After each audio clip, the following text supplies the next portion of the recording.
Mark, how's it going? Good. All right. Thanks for dialing in. Yeah. All right. Well, we're back again. And without much of an intro, I just want to go into a little bit of what our format is that we're working on. We're going to be looking at some news, some health news, and basically trying to unpack things, see if they're a little bit more complicated than can be summed up in a headline.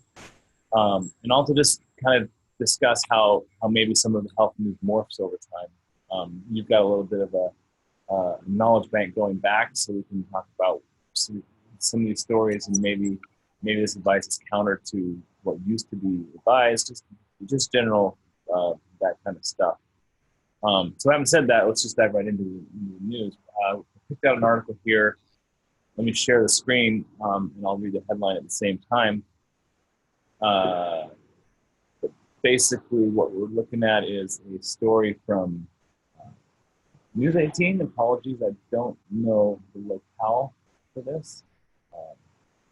Looks like it's potentially international. Anyway, it's here's how to maintain vitamin D level in your body.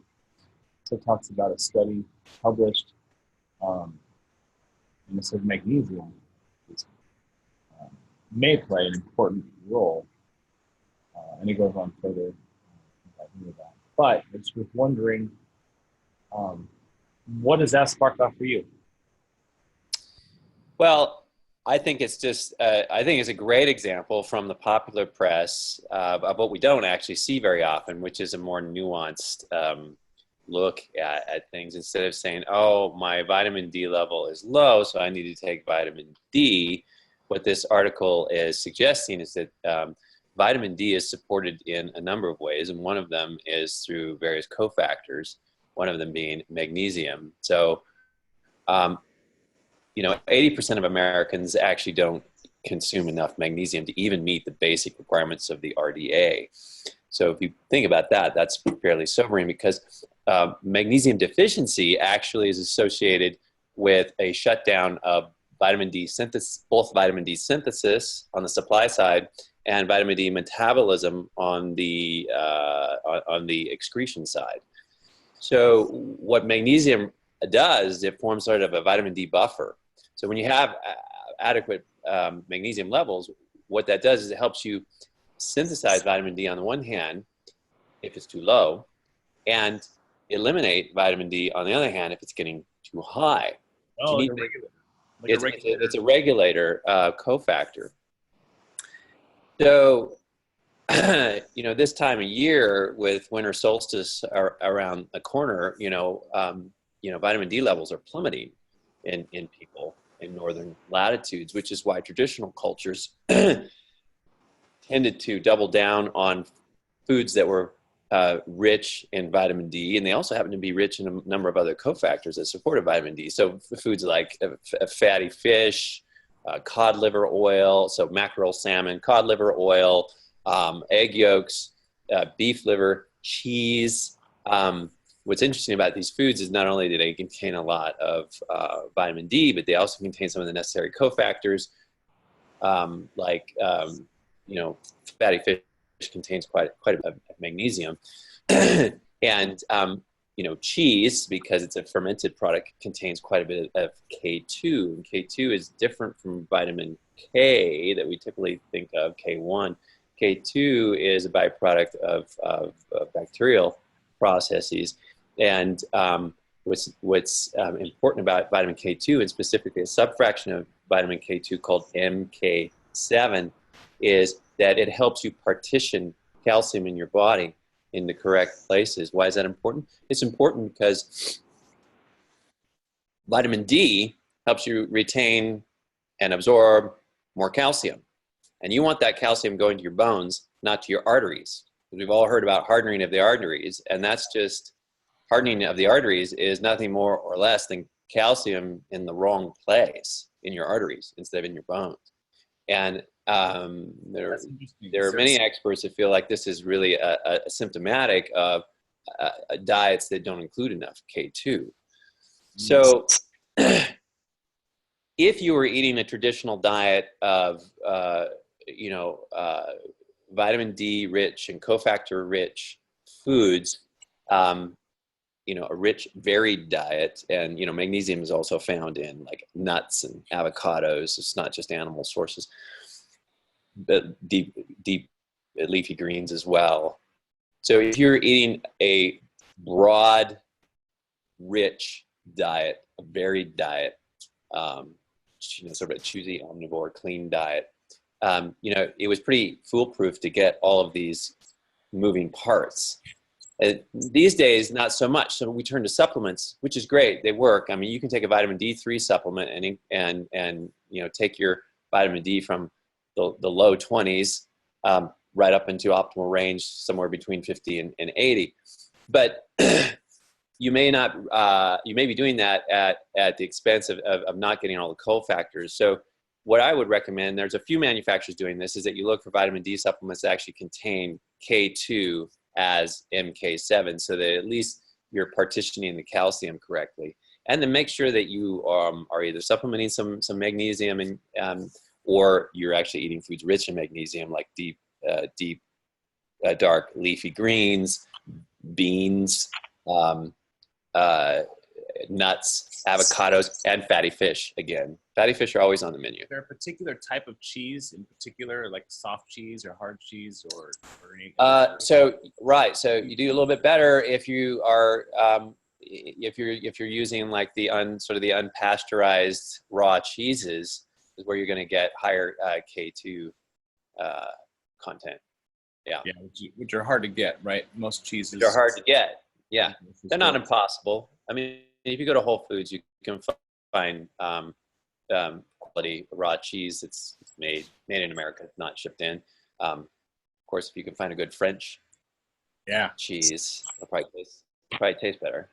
Yeah, for sure. And then the fatty fish. The fatty fish is always a tough one for me because I like salmon, the bigger fish, but somehow the herring and the sardines and the really oily ones, the really good ones, I guess, they're supposed to be really good for you, I guess. They're little fishy. I mean, it's good on like a Caesar salad, small dose, but getting a big helping, it's been a challenge. Yeah, I agree. I as much as I promote, healthy fish sources, low mercury fish, I have a hard time eating as much as I would think would be optimal. So I do take some krill oil on the one hand, and this is getting a little bit off topic because the reason I take that rather than regular fish oil is because it has a phospholipid form of DHA, which I need for my particular genetics as a ApoE4 carrier. We can talk about that some other time. But so I'm getting my omega-3s, I'm increasing them by taking some krill oil, and then I do supplement with vitamin D, especially this time of year. And I supplement with vitamin K2, and I supplement with magnesium. So, I patch myself together with thoughtful supplementation, even though I'm at least romantically attached to the idea that food could solve all of our problems. Yeah, well, and especially in the wintertime in the Northwest here, when sun sets at about 4:30 for the next month or so, it's a little hard. And I mean, people go through what is it, seasonal affective disorder? I'm not sure. It just definitely affects everybody. But I mean, we look forward to the spring. So I mean, anything else to cover there? I think that's a good point. Vitamin D, not a silver bullet. You need to look at other metabolizing factors. Right. Consider your diet, but probably supplement. And I don't know. That article is pretty helpful. It is, because it's a good jumping off point just to remind ourselves that, it's there are no solo acts in nutrition. So it's always a symphony, or at least here a trio. And the other thing you touched on was the use of vitamin D, at least from a mental health standpoint, is that you talked about the seasonal affective disorder. I mean, the magic of this time of year stops for people when their brains are not working well. And part of the wizardry of the brain is dependent on vitamin D receptor stimulation. And so part of what's happening with seasonal affective disorder, it's not the whole story, but part of what's happening is just lower and lower levels of light and vitamin D. And so the brain just isn't working as well. The synaptic support mechanisms are on the low side. So So that's why it's important. That's why we're even talking about it. Yeah. So Yeah. that's all I have to say. And I appreciate the article because it was just a good reminder that it's always a little more nuanced than we think it is. A little more complicated. Yeah. What would the benefits or risks be of a tanning bed during the wintertime? Get some UV, bake in some UV. Does that increase your vitamin D, or is there the risks not worth it? You know, I think I'm not gonna weigh into that until I've done a little bit more research on. I mean, I know there are tanning beds that have lower skin cancer risk, and I think a really judicious use of a tanning bed is probably fine, especially ones that are you know not associated with so much increased risk. The thing is, though, is I'm pretty sure, and I'd have to check my data on this, but I'm pretty sure that you need the deeper UVB stem to produce the vitamin D, but that's also the same wavelengths that are a little bit hard on your skin. So, just as, I mean, you can think of it just the same way you would think of sun exposure during the summer. A little bit is good. A little bit goes a long ways. I mean, you really only need like 20 minutes of almost full body sun exposure a day to get 10,000 international units of vitamin D. Wow. That's a lot. Most people are supplementing 1,000 international units, right? Wow. Yeah. Or 2,000. So yeah. So nature makes sure that she gets, especially, okay, this is like if you're a light-skinned person.